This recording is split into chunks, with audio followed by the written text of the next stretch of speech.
Welcome to Defending Our Children. Today's guest is someone who's all about helping people live with a purpose and meaning. He's the founder of higheruptexas.org, a platform focused on guiding people transitioning from their teenage years to adulthood. He's thoughtful, passionate, and genuinely wants to see others thrive. Super excited to have him on the show. Please welcome Rick Gornto to the show. Thank you, Rick. Good morning. So, Rick, what else would you like the listeners to know about you? I know I kind of covered you on higheruptexas.org, but why don't you share with us your background? I had an interesting background. My background obviously was like many people that came out of the 40s, out of the post World War II. There was maybe a little bit of confusion, and I had my mother was a unwed teenage mother, and as a result of that, there were all types of implications that occurred with abandonment and so forth. And by the time I stabilized myself in my last year of high school and then going into college, I had built up some habits and understandings of life that probably needed to be corrected.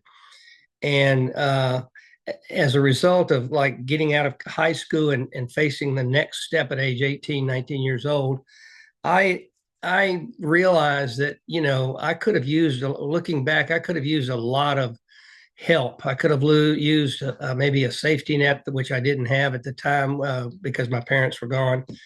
And I'd been in boarding schools for years. So my decisions that I had to make at that time were really all about me and about what I felt like was correct, without a lot of counseling or major adults in my life trying to help me guide my direction, if you will. And really that kind of leads me into why I was involved with Higher Up Texas, or what got me involved with nonprofits. Originally, I during my corporate years when I was working, I just joined different nonprofits like Child Advocates. I was involved with them for many years, and then also communities and schools. But one of the things that I found in both of those organizations is that they really did a great job up till the child or their member graduated from high school. But after high school, there was a very limited or very little help for these kids. And this was at a time when these kids needed it. It appeared to me most, because now they're out on their own. They're sort of out of the protective cocoon of the environment, of the institutional educational systems and so forth. And they're having to make these decisions about career, about everything, about life, about boyfriends and girlfriends and all kind of things that happen at that time.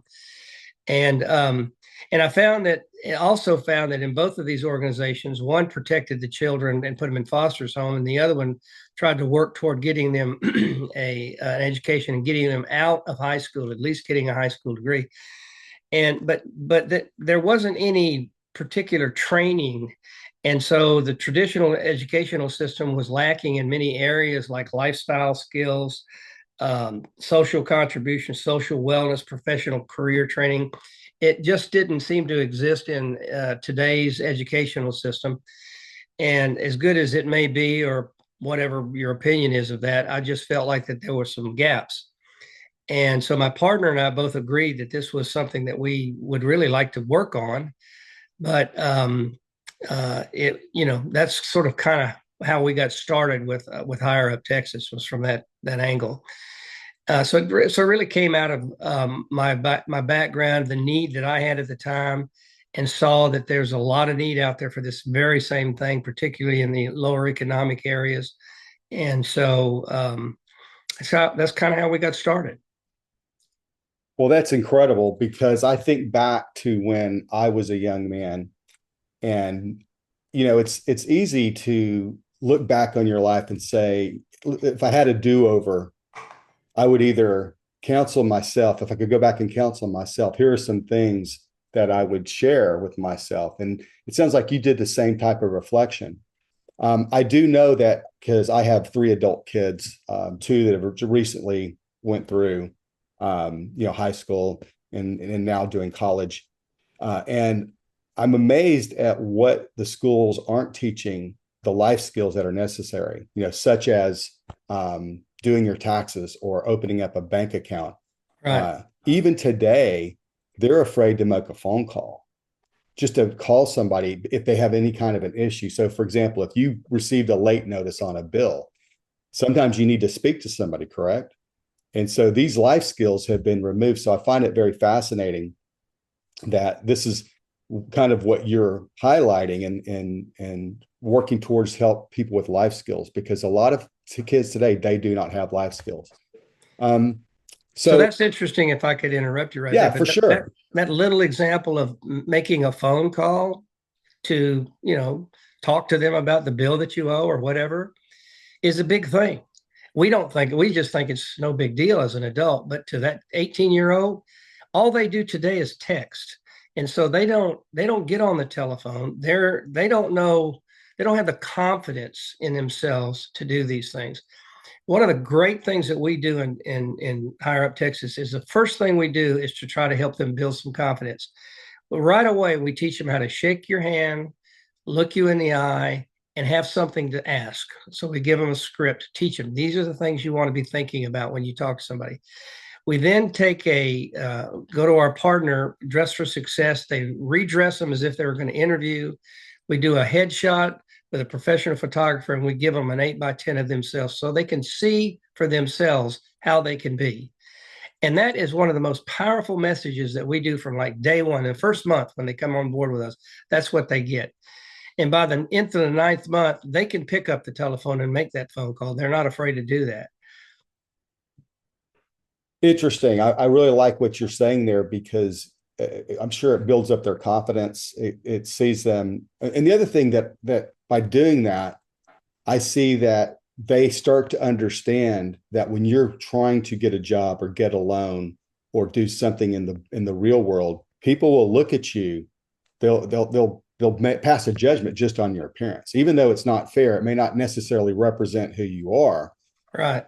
But my day, earlier in my career, I ran a call center, and I would have people show up on interviews, and they would be very well presented. Well, on their first day of work, they would show up and they would be, they didn't understand the dress code. I'll put it to you that way. And so we would have to equalize that situation as best as we could. But I like the fact that you're kind of setting the pace, setting the tone up front for their expectations. Let me ask you this. Do you teach them that it's not always going to be easy, or it's not always going to be well received even if they present their best foot forward? Yes, and we do it a very unconventional or interesting way, maybe.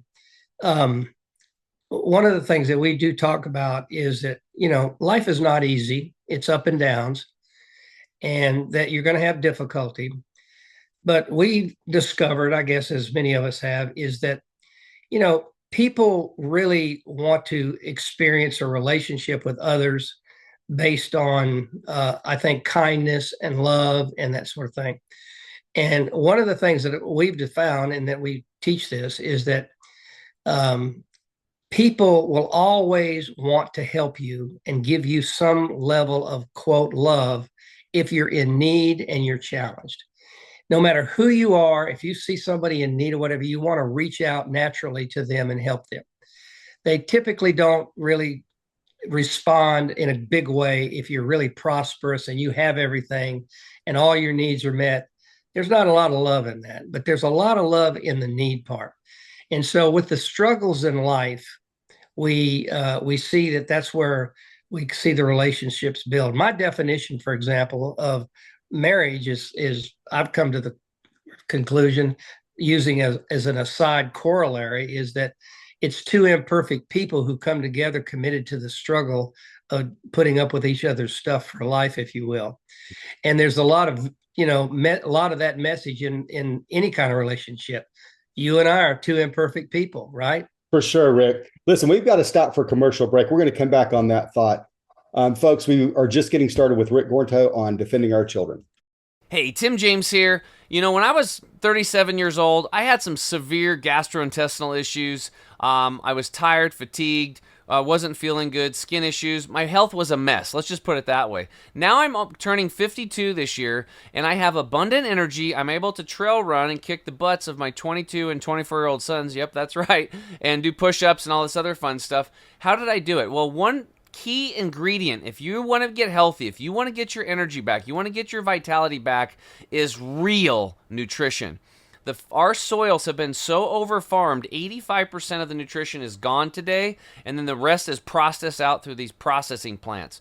So what we have created is a formula called Green 85 juice formula. You can take 1 scoop in the morning, and we suggest you do another one in the afternoon about a half an hour before dinner, and you will revitalize your health. You will get your health back. You will cut your hunger cravings, and you're going to actually cut your grocery bill in half. This product will literally pay for itself because you cannot eat as much food because your cells are now getting the nutrition they need.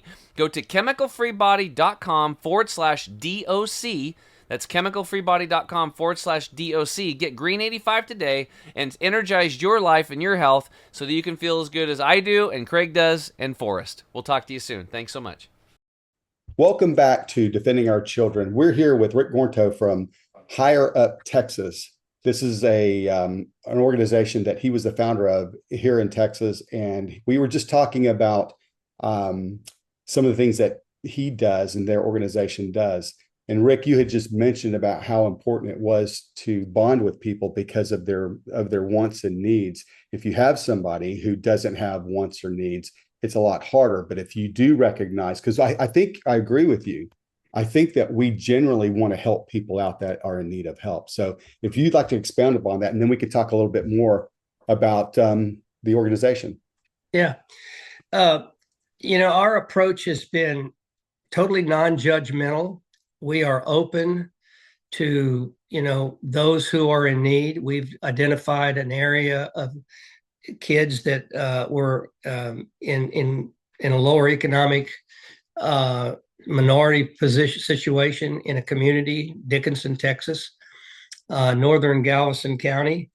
And one of the things that we did in that area was select the seniors that we felt fit into that through a selection process that we work with the principal of school with. And these kids come into this. What we wanted was kids who really had no resources, but had a great desire to try to break the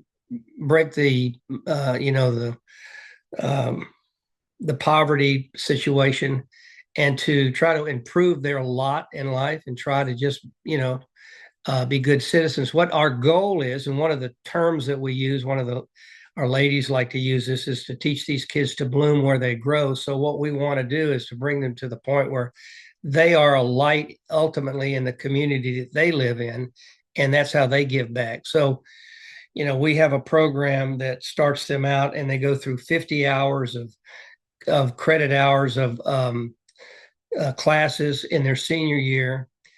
And then when they graduate, they go into Hut 2, and in Hut 2 we help them implement all of these lifestyle skills that we've taught them, the professional etiquettes that we've taught them, the core values that we've taught them, and implement this in their life to get either a job or get to college or help them with scholarship, or help them even in, like you talk about, to learn how to answer, to call back a creditor if they needed to or whatever. And it's amazing how much they lean on us. We've run 650 kids in 3 school districts in the last 5 years. We're going into our 6th year. We have requests to go into multiple school districts, but we are just taking it, we're trying not to get too far out over our skis. We're taking it so that we can prove, be sure that our concept is correct, which we believe we've done. And as a result of this, we have really met a need that these kids have, and we really love on these kids. Our staff is just amazing. I'm hoping that we'll have an opportunity to bring my executive director on and some of her staff people, and maybe even some of the kids who would love to talk to you. Certainly.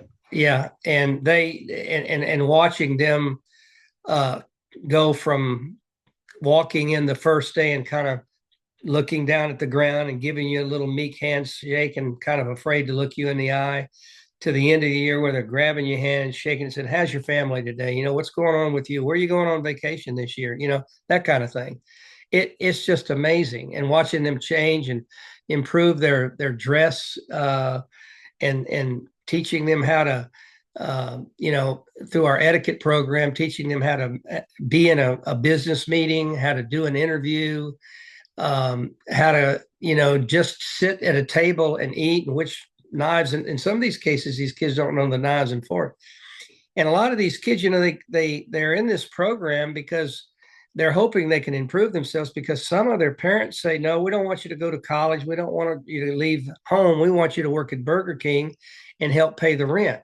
And you know, that is a limiting factor on a lot of them. And so we give the encouragement and the motivation for them to take the next step, because we're right there with them, you know, helping them gain the information and the power and the confidence to take that next step. You know, it's interesting you say that. I was actually thinking about a young man. This goes way back when my wife and I first got married.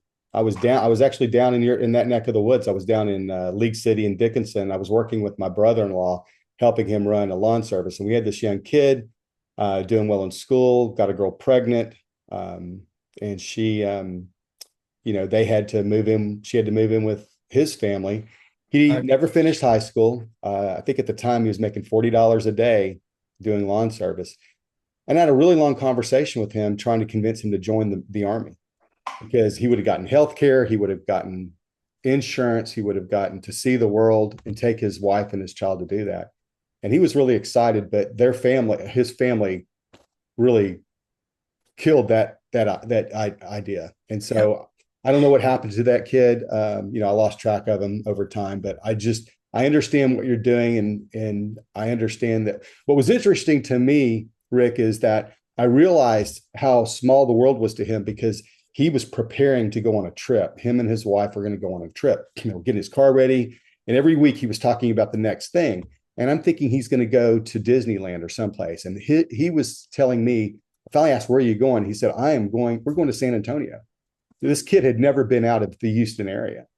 And I was like, wow. So that's when I got the idea to try to help him.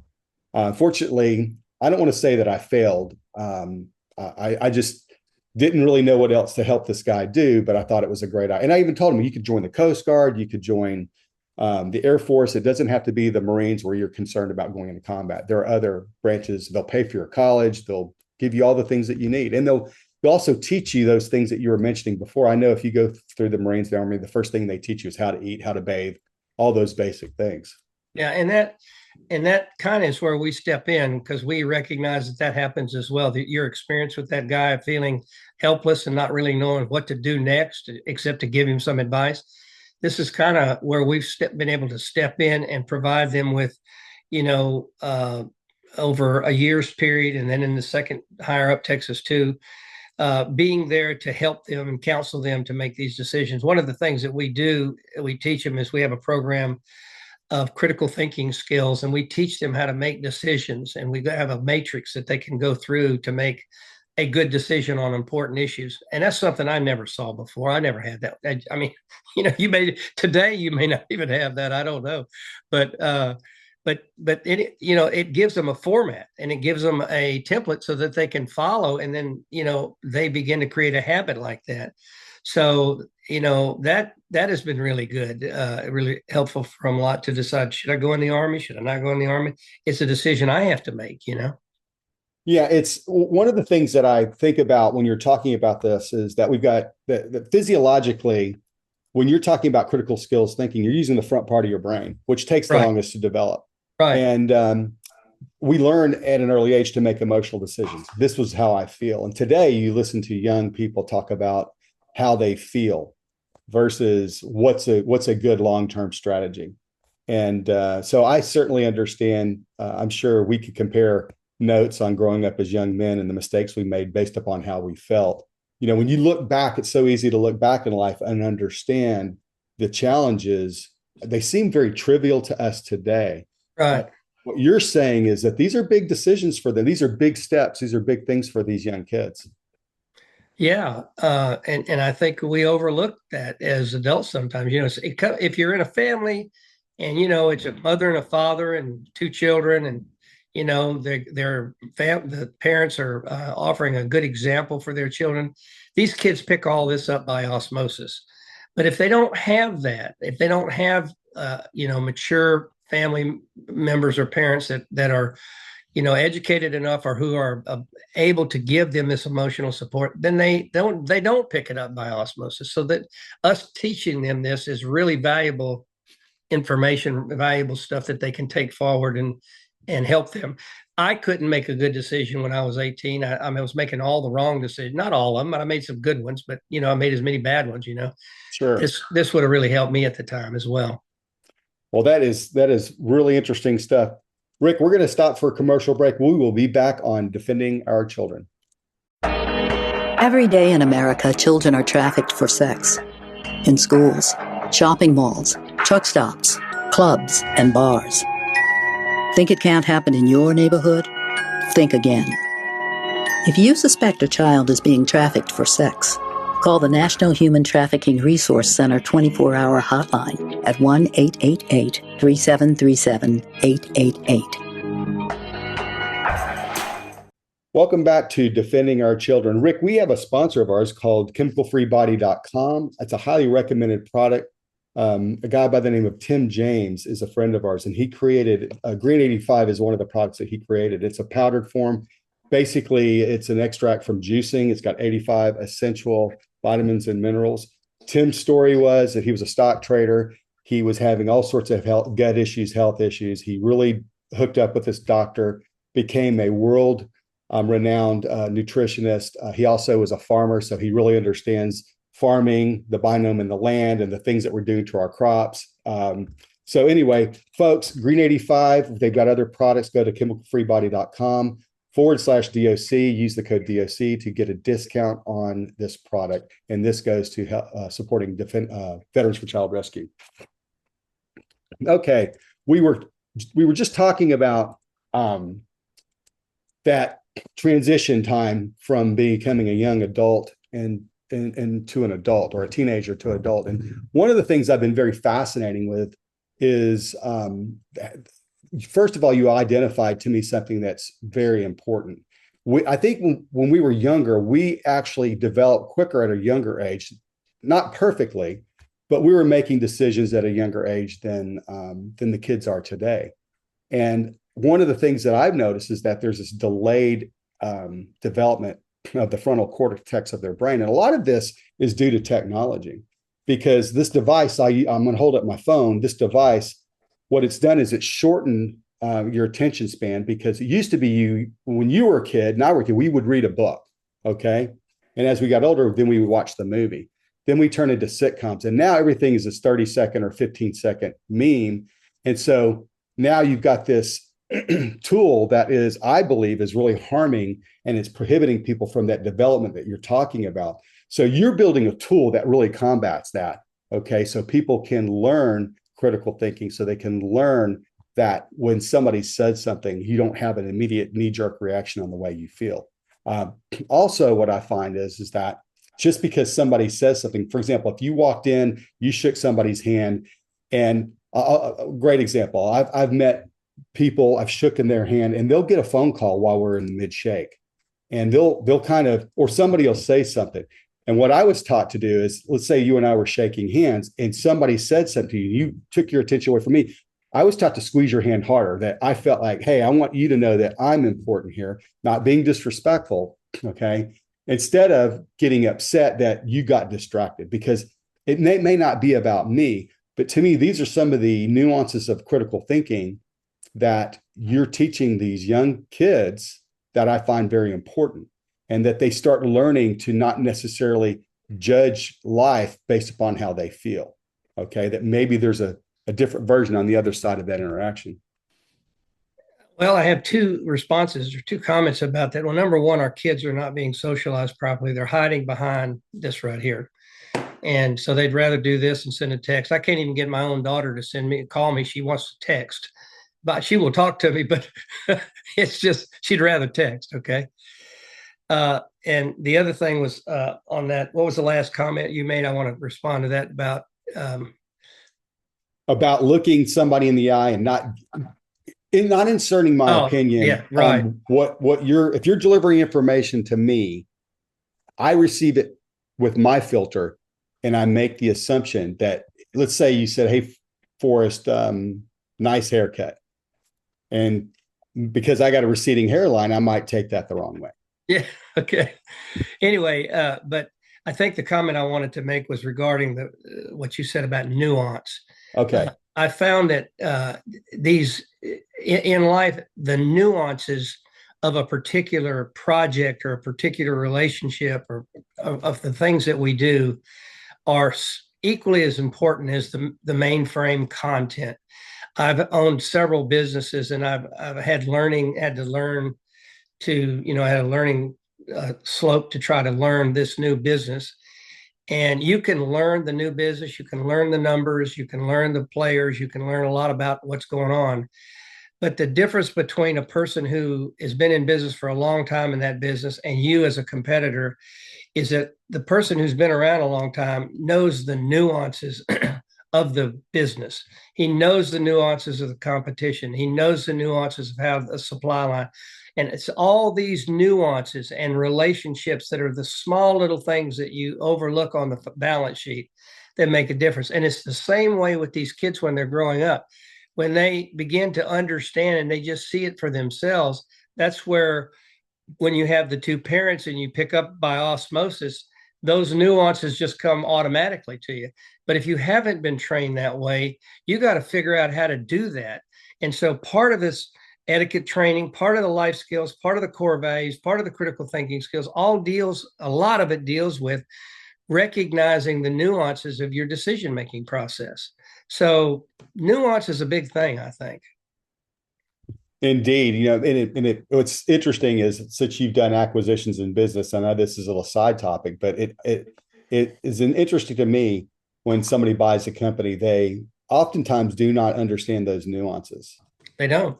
They in their mind, they think, I can grow this, I can buy this company, I can grow it. And as a matter of fact, I know somebody that's going through this right now, that they have somebody that purchased their company, and I'll give you an example. They did a 1 week sales meeting. They took their whole sales team off of an inbound, industrial sales channel.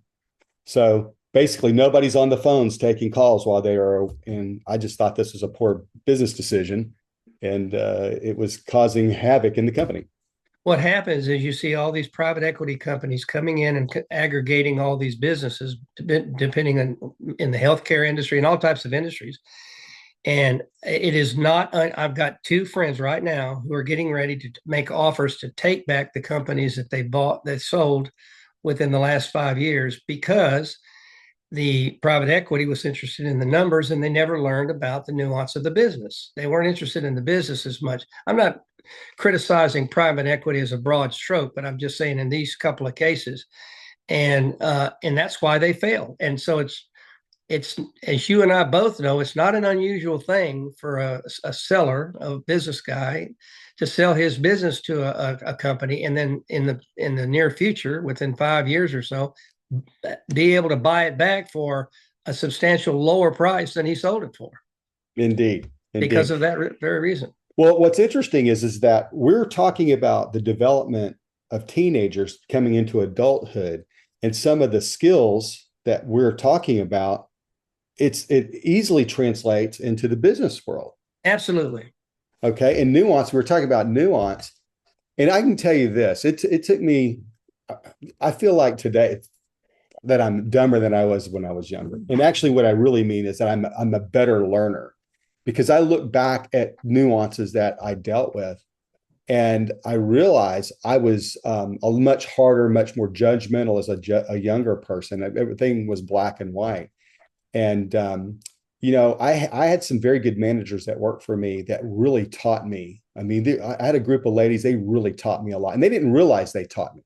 What they did do was they taught me to listen to them in a manner in which I didn't realize I was listening to them. Right. And to me, that's one of the important skill sets I wish I would have known when I was a younger person, to really listen. Yeah. you know? I mean, we all know that that's the case. I mean, this is basic stuff, but I mean, when kids don't get this and they don't practice it, and practicing is the important thing. For sure. We, We have about a minute left. If you want to share with, if you want to, we want to drive people to support your organization. What say you? so the organization is called Higher Up Texas, and our website is higheruptexas.org. And we do take donations, and if when you open up the front page, you'll see a place there that says donations. But on there as well is there's several videos. There's examples of students. We have quite a bit of information on that website that you'll find valuable and interesting.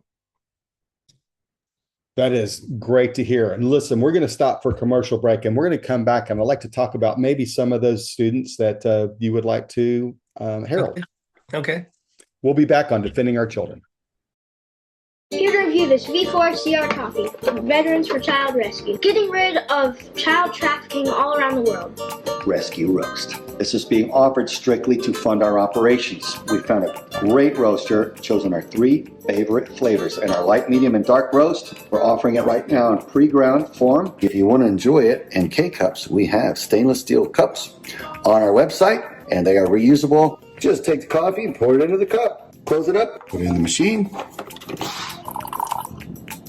Oh yeah.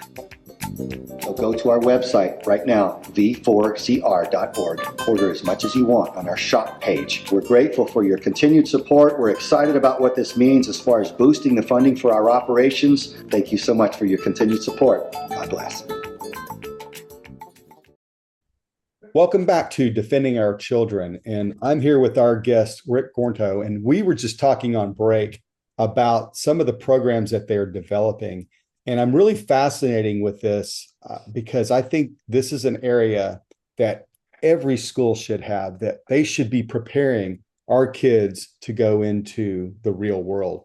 And you often hear stories about from the HR departments and from colleges about things that they are surprised where the kids are not prepared for. So, Rick, why don't we talk about some of the programs, some of the things that you've developed to help grow your organization to be successful, to measure, and something I would imagine you'd want to replicate all over the United States. Yeah, that would be a great goal to have, is to be able to get in every school district. The limiting factor obviously is just funding and manpower and growth and trying to get out over your skis too far. And so we spent the last 5 years trying to establish proof of concept through benchmarks that have been provided and helped us with at the University of Houston. And one of the things that we're trying to do is, besides professional etiquette, life skills, core values, critical thinking skills. One of the things that we're trying to do is to create the ability to be a leader in your community, to take a leadership role in your community, and to learn how to give back. And so the process that we use there is the mentoring process that U of H has a mentoring program, and they've taught us how to and advise us on how to do our mentoring program. And so what we do is every child in our group that's in the program has a mentor in their senior year of high school. And then, when you're a mentee, if you will, you're learning from the mentors. They're usually adults, or they're most of the time they're older people, and they're all volunteers. And then after they graduate, then those kids go into the mentorship role with the younger kids, with the kids that are in senior year before, or other kids that are in the organization. So part of it is the mentor-mentee, and then the mentor-mentee, the mentee becomes the mentor. And as you know, when that exchange occurs, now all of a sudden this kid's got to start thinking, wait a minute, I got to have some stuff when I go talk to my mentee, right? I got to be able to have some stuff. And so it really gives them the opportunity to think, to care for the other person, to take a role of leadership for that other person, take responsibility for trying to advise them. That's a big deal. And it puts them in a position where they really do take on mature aspects of life and it's very important to them. One of the other things that we do is that we have a board of adults that are our major board for Higher Up Texas, but we also have a kids board, our kids. In other words, we have a board of trustees made up of those kids that they do their own board meetings, their own bylaws, their own thing, and they try to comply with where we are or mirror what we're doing. And we do that to let them get involved so that they can start running companies and running businesses and running nonprofits or whatever. And that's really been an interesting thing to watch these kids, desire to be on that board, desire to do the work. And what we've noticed after the last 5 years is we always thought our kids would come back and try to help us, but we're being inundated with more kids coming back trying to help us with our organization than we can accommodate, And so we put them in volunteer roles and all that sort of thing. And through our partnerships, we've been able to really have a lot of placement opportunity for these kids. And so that builds continuity for them. That builds careers for them. We have a lot of nursing programs, kids going into nursings. We have kids that have gone into medical school. We have engineers that are graduating. These are kids that never, I mean, when we have our annual gala and they get up and start talking to everybody in the audience about, their path, they never visualize the fact that they could do the things that they've been able to accomplish. And we don't take all the credit for it, obviously, but I think, we're just a cog in the wheel and have been there for them to support them, with the safety net that they need, the advice, the counsel. So much of what we do is we just counsel these kids, after they get out, we spend a lot of time. And so our phone rings off the wall all day long. Kids are coming by our office. We have a building where they come to. And so our staff stays pretty busy with just sort of being their parent, if you will, their surrogate parent. For sure. For sure. I find that mentoring and coaching does two things for me. And that is it helps me be better at what I'm doing. It helps me reaffirm the good things. I truly believe the redundancy of good tasks is necessary. Right. And so I do have a question, and I don't really like to delve into politics, but I'm not going to get into any particulars, but I know that in today's society, when we were kids, you and I growing up, and I know I'm a little bit younger than you, but not far behind, we didn't really talk about politics, and we didn't have politics in social issues as much as they are today. And I'm sure that's kind of noise that gets in the way of the kids developing. Do y'all have methodologies of dealing with that? Do y'all have to deal with that? Well, how we do it is that one of our months, I think it's like October, it's probably October or November, but it's in the month that you would go to the polls. We teach them about the process of voting. We take them to a voting poll. We teach them how to vote, how to read a voting, ballot. We talk to them about the two sides, of the conservative versus the liberal side, the independent side. And we also talk to them about anytime you have a ballot, you always have an issue that people are trying to push through. It's they're trying to get money to build a road or do whatever, how to read those things, because as you know, and I know, but the title of the project is always the opposite of what it really is, right? Yeah. Yeah. And so we have to teach them how to read that. And so, yeah, we have a whole month that we teach them on that for four times during the month. Each month we teach etiquette, life skills, some sort of financial life skill, one of our core values, which is honesty, integrity, grit. This is higher up. That's our acronym. And some other aspect of that. And then we take them on a field trip. So when it comes to voting in politics, we're teaching them all of these things as well, how to deal with those things in the community, how to talk to people about politics or not talk to people about politics, and how to approach it, or when you get asked, how to deal with it. Because these are all sensitive topics, and these are make it or break it topics sometimes in the business world, or in relationships, right? Mm-hmm. So they have to understand that. For sure. I think the one thing that I try to get my family to understand is that we can coexist with people that we don't agree upon anything. What's funny is that you hear people all the time. It could be a news broadcaster. They'll be talking about a topic and they'll take a particular leader and they'll say, "Well, I don't agree with everything that they are out peddling." And I'm like, "I don't agree with everything with my wife." I mean, we've been together over 30 years. I think we're 33 years now, and I don't agree with everything with her. So I don't like that statement, but we certainly coexist, having differences of opinions. And so I think that's where I think it's an important skill, because imagine you're going to work for a boss. Let's say I'm an employee. I come to work for you and you want to initiate something and I don't agree with it. Let's just say I don't agree with it, but I should be able to execute your direction of the organization or the company and still maybe not agree with it. But that's just one of the life skills I think we all have to learn. Or not work there. Or not work there. I mean, that is your choice. Yep, exactly. I tell people all the time, Rick, you don't get to choose your boss. And it's funny, especially when you have a new boss, like if you're working for a department and somebody gets promoted and you get a new boss and people would complain, "I don't like this person." I said, "Well, guess what? You'll never get to choose your boss. So you either have to deal with it or you have to find another department or find another company to work for." Folks, we're out of time on this segment. We're going to be back with Rick Gornto from Higher Up Texas on defending our children. To the untrained eye, it's almost never obvious. But trafficking is happening around you, and every child is vulnerable. Even yours. Even me. If I don't know you care, if you don't show you're interested, someone else might.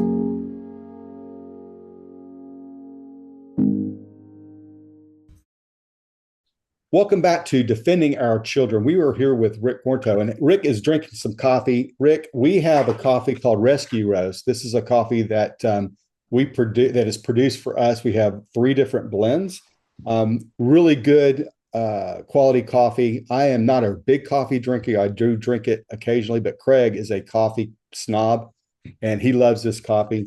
And so, folks, all the money that you can go onto our website, buy the coffee. I recommend the subscription program. You save 25%, and all of the money that we receive goes to help fighting against the human trafficking of children with Veterans for Child Rescue. Okay, Rick, we were just talking about higheruptexas.org and the programs that you have implemented. And so one of the things that you've kind of touched upon throughout the conversation is the amazing kids that you have been able to work with and that you've been able to mentor. Some of these kids have not only gone through your mentoring program, they've gone off to be successful. They've become mentors. They've become junior board members. And looks to me like you had a lifelong lasting effect on many, if not all, of these kids. So why don't you share with us some of these folks that you would like us to know about? Okay. First of all, let me sort of shout out to my executive staff and the staff members, because, I as much as I want to take credit for all of this, I really am a very small part of it. My partner and I founded it. We fund a lot of it, and we are involved in the meetings and work. We really provide a lot of help, and we are the support to the staff. But the staff is just absolutely incredible. So many of these people that work in nonprofits, as you know, have just got big, huge, giant hearts. And it's the same with our people. And so they love on these kids and take care of these kids, and they take the position of almost like being their mother. And these kids love to come back and be with them. And they constantly are coming back. And so they feel a lot of support there. And I think that's gone a long way toward making a lot of these kids continue, when we've had so many kids who start out on the right track and then they get, they fall off, the wheels fall off and they roll out into the ditch, and we got to kind of get them back. And so we've now had in 5 years, 650 kids go through our program. We're now in Dickinson, Lamarck, and Texas City. We are really, it's just been a wonderful experience spreading this out into these other communities. And we've seen some amazing results with some of our kids. One of our first kids that came into the program. I remember she told me from the very beginning, when I first met her in the first meeting that we ever had in our first school district, she was, at home living with an alcoholic father who was very abusive, and her mother was a drug addict, and I'm not even sure if she was still alive. And the message that she got every day was, "You're not any good, and that's who you are." And she was a beautiful young lady, but you could just tell that there wasn't a lot of life in her and a lot of life in her eyes. And so we really worked with her about, for the year, about defining her own identity and finding out more about who she is and that sort of thing. And through that, at the end of the year, she came to me, I think in like April of that year, she said to me, I told my father that, I'm no longer what he says I am. I am not the person. I am not the whore that he says that I am. I'm a better person than that. And I'm going to make my own identity. I'm going to be who I feel like I can be, and I can be somebody. And so furthermore, for the last month that we're going to live together, I want you to stay on your side of the house, and I'm going to stay on my side of the house. And I don't want you talking to me negatively. If you want to talk to me, it just got to be positive. And so within the next 3, 4, 5 years, her father has turned around, and last year she spoke at our gala and was like, everybody just gave her a round of applause and just loved the things that she had to say in 2 minutes about her life. And she got her father to come to the gala, and he had tears in his eyes and was just recovered.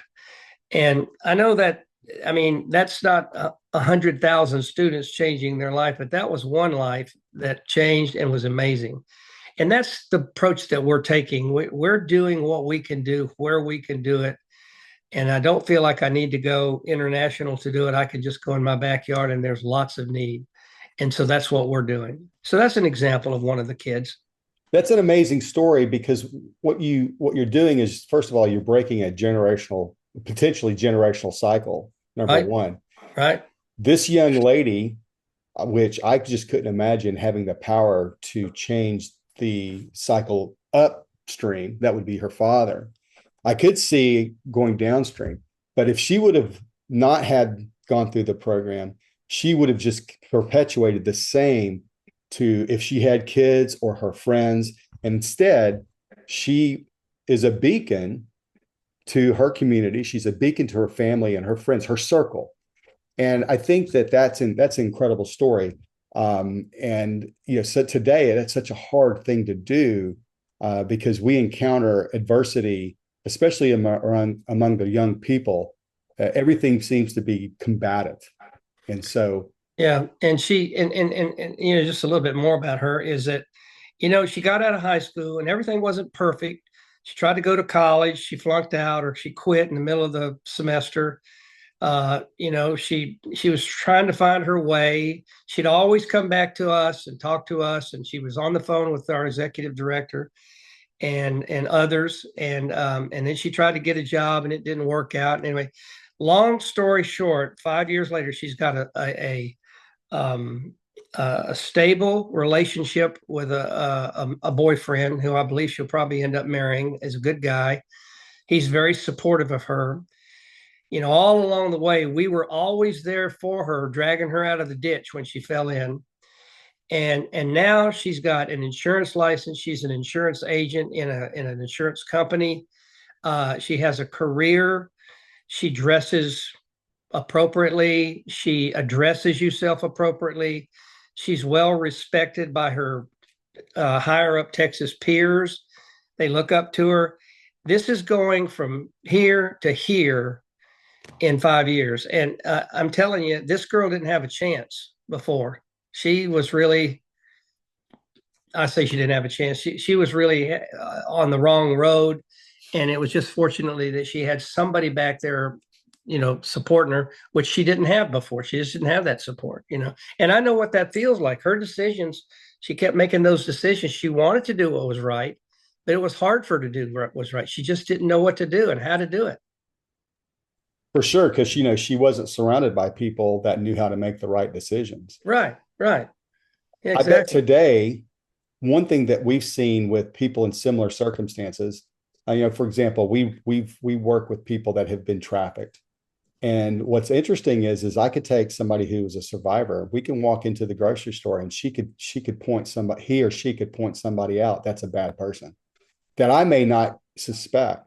So her life skills, she probably may realize it, may not, but now she's in a environment where she is successful. She still could identify people that may not, you and I may not recognize are struggling, but she may recognize. And I find that sometimes we'll encounter people and we'll immediately take an approach with them and not understand that they are struggling. They are human beings. They are been dealt a bad hand. They maybe have just lost their job. They may have been in a car wreck. They may have lost a loved one. It could be a number of things.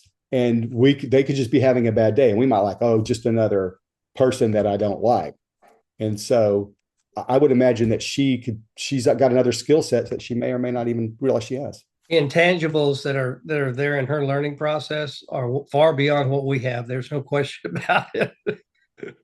Well, that's such an awesome story. Folks, we are going to have to stop for a commercial break, and we've got one more segment left. So please stay tuned in on Defending Our Children. Hey, Tim James here, founder of ChemicalFreeBody.com, also the health coach for Craig Sawyer and Forrest Seeley. And I want to help working class people get their energy back and quit having all these health issues. Here's the problems. The average person is carrying around 6 to 12 pounds of impacted fecal material in your colon. This is not good. Number 2, we have terrible nutrition because the nutrition has been farmed out of our soils and processed out. Plus, processed foods are killing 4,300 people a day. We need good nutrition. Number 3, our gut microbiome's all jacked up from all these toxins and pesticides and stress. We have to balance that. We also have tremendous amounts of inflammation in the body, and we have an overload of toxins from heavy metals, radiation, and pollution.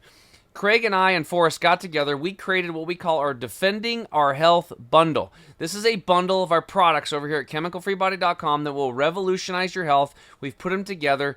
Green 85 is going to come in and supply you with all the nutrition you need. Our Gut Detox will take care of all that impacted garbage inside of you and keep it out. Toxin Detox will get the heavy metals, the radiation, and the pollution out. The Nano Silver, the Triple Action, will start balancing the gut microbiome, and the Turmeric 100 will start reducing inflammation in the body. You put it all together, and working class people can now get their energy back and their health back and start to heal themselves. We need you to be healthy so that you can fight for freedom and fight for these kids. Go to chemicalfreebody.com/DOC and check out the Defending Our Health bundle and all of the other wonderful products that we offer, and we look forward to helping you have the best life ever. Welcome back to Defending Our Children, and we are on our last segment with Rick Gornto of Higher Up Texas, and we were just talking on break, and he was sharing with me their methodology that they've put together on measuring success and how they can not only show their donors on the success, but each individual on what their improvements are. So, Rick, do you want to share a little bit of what you were talking about earlier? Yeah, we provide so many good teachings and things for these kids to receive. But one of the things that we do in trying to provide benchmarks for potential supporters, and also for us to have a realization of whether we've accomplished our goals for these children, have these kids accomplished their goals, is that we have them in the beginning of the year. They write out we have a series of questions that they answer. And then at the end of the year, they answer those same questions again. And one of the things that we find is that there's been a lot of movement. The needle has moved dramatically a lot in some kids' lives, but it's always moved forward. And we can see improvement in the various areas of, financial literacy, decision-making, and core values, and so forth. And then in a lot of corporate donors and high net worth donors, people who want to give substantial amounts of money or even smaller amounts of money to these organizations, they want to see a return on their investment. They want to see that this dollar goes into supporting that child, and they want to see that worked for them. There was a benefit. They got a direct benefit from that investment that they made. And so we have designed these interesting little one pagers on each child, where we have in our logo, we have a ladder that has steps going up, and the bottom of the ladder will have a picture of a student, what they looked like 5 years ago, what their current financial situation was, what their current status was, if you will, on employment and other things. And we show them going up each ladder and what happened with each step and each rung of the ladder, to the point where, like, one of the ladies, one of the guys that we have, one of our first students, he started out in the first year that he was in our program. Right before he came into our program, he had made his second attempt on suicide, because his family situation was so distraught and negative, and he had no support network anywhere. And by the end of the 5 years, he's making like $60,000 or $70,000 a year, working for a major credit union. He's one of their star employees. He's been moved up and moved around a couple of times, to where now he's one of the assistant managers in IT. He speaks all over the place. He actually trains the IT people at this credit union. The kid is just, I call the kid he's a man now, and he's just turned his life around. He's so positive. It's amazing.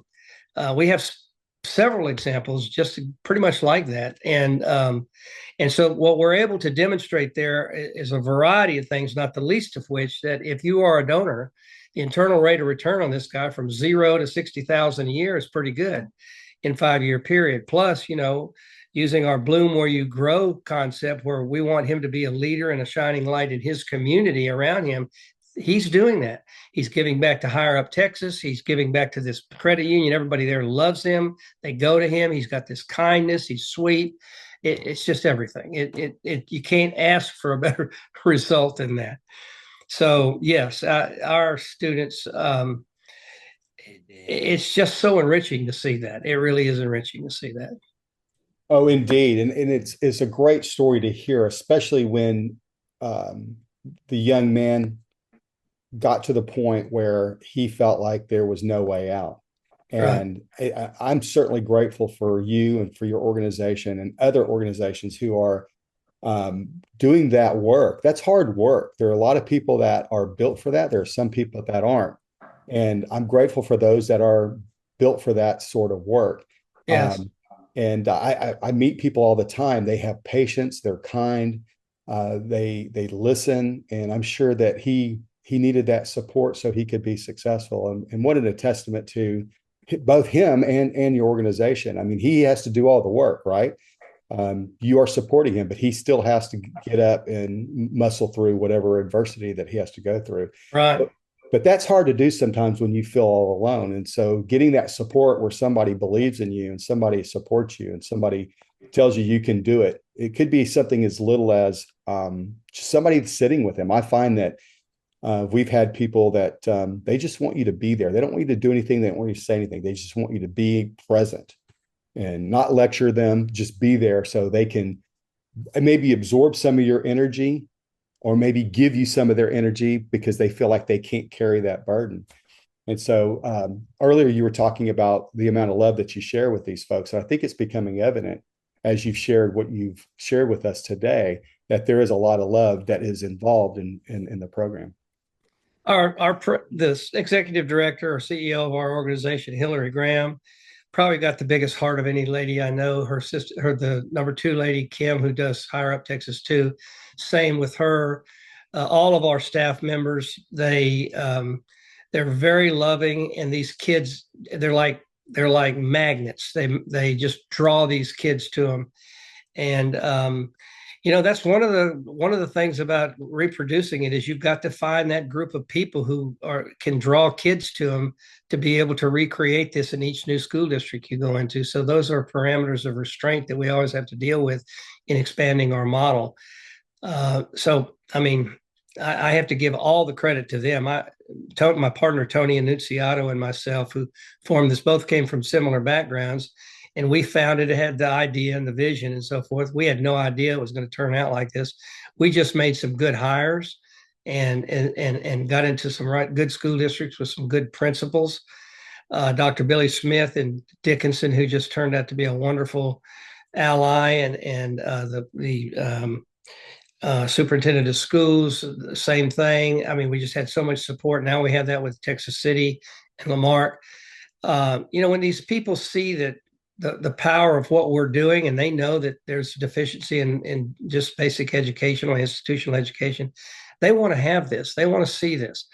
When I tell people about this, just my friends and people out in just everybody who we're talking about, people who are not, in poverty, people who have means, and they always say, I love that, and I wished I would have had that when I was in school. I hear that all the time. I wish I'd had some of those teachings when I was in school, because I had to learn it the hard way over the next 5 or 6 or 7 years. And I even see it with my grandkids. They're having to deal with it, but they can call me. They can call their mother and father, and we help them, right? And that's what we do. Well, indeed. And it's really nice to know that you have your community. You name community leaders. I would imagine even the police department is involved to some degree, because what it does is it gives them options. And today, when you're dealing with problems in your community, it's always good to have positive options that you can together to work on. And you can get feedback from those in the community on how to improve. I'm sure they're happy to offer up, or they're happy to help in any way that they can. They can help the organization. Right.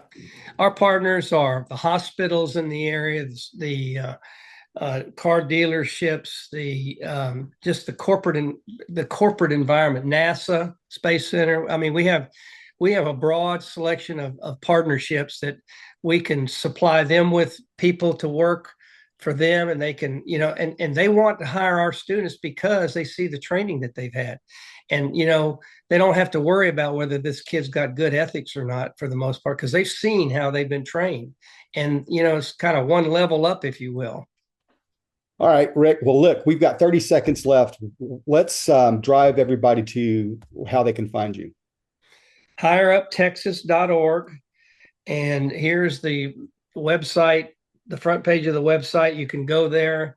It shows how to donate and so forth. And then you can, go around and tell us who we are, what we do, videos, etc. You can just see that right there. And I hope you'll go and visit it and see for yourself. We teach teens how to adult. That's our mantra. We teach teens how to adult. Oh, that's nice. Rick, I do appreciate you coming on to the show. And folks, go check out higheruptexas.org, and we will see you next time on Defending Our Children. We hope you've enjoyed listening to Defending Our Children, the show that empowers the people with the information you need to know. Learn more on how to get involved and make a difference at vetsforchildrescue.org, because the children are worthy.